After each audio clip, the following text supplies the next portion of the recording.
আপনি কি প্রতিদিন কাঁচা রসুন খাচ্ছেন? তাহলে এই ভিডিওটি শুরু থেকে শেষ পর্যন্ত দেখুন। এই ভিডিওটি দেখলে জানতে পারবেন প্রতিদিন কাঁচা রসুন খেলে কি শুধু উপকারী হয় নাকি কিছু পরিমাণ ক্ষতিও হতে পারে।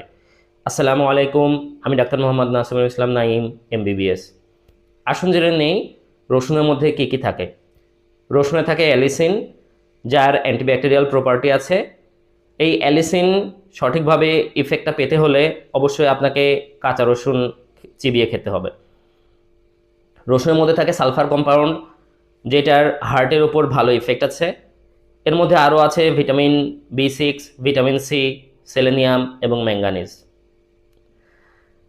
অনেক গবেষণাতে দেখা গিয়েছে কাঁচা রসুন খেলে কিছু পরিমাণ ব্লাড প্রেশার কমে, কিছু পরিমাণ রক্তের কোলেস্টেরল কমাতে পারে।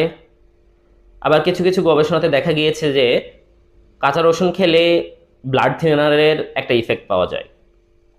তাই যারা ব্লাড থিনার জাতীয় ওষুধ খান, যেমন অ্যাসপিরিন জাতীয় ওষুধ, তারা প্রতিদিন কাঁচা রসুন খাবেন না। কারণ এই ওষুধ খেয়েই অলরেডি আপনার ব্লাড থিনিংয়ের প্রপার্টি পেয়ে যাচ্ছেন। এর সাথে যদি আবার প্রতিদিন কাঁচা রসুন খান, তাহলে এটার একটা এক্সাজারেটেড ইফেক্ট দেখতে পেতে পারেন এবং আপনার ব্লিডিং রিস্ক বেড়ে যেতে পারে। তাই নর্মাল মানুষও ব্লাড প্রেশার কমানোর জন্য বা কোলেস্টেরল কমানোর জন্য প্রতিদিন কাঁচা রসুন খাবেন না। দেখা গেল যে মাসের মধ্যে 30 দিনের মধ্যে আপনি 30 দিনই খাচ্ছেন, এই কাজ করবেন না। মাঝে মাঝে খাবেন, মাঝে মাঝে বাদ দিবেন। কারণ আপনি যদি প্রতিদিন খান তাহলে আপনার ব্লাড থিনিং ইফেক্টটা বেশি থাকবে, যে কোনো সময় ব্লিডিং টেন্ডেন্সি বেশি হতে পারে।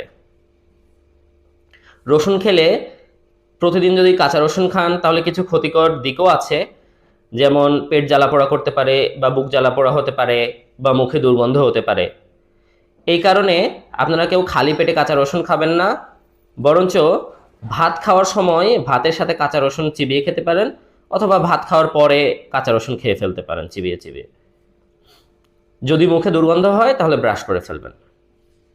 আজকে এই পর্যন্তই, পরবর্তীতে আবার দেখা হবে নতুন কোনো ভিডিওতে। আসসালামু আলাইকুম।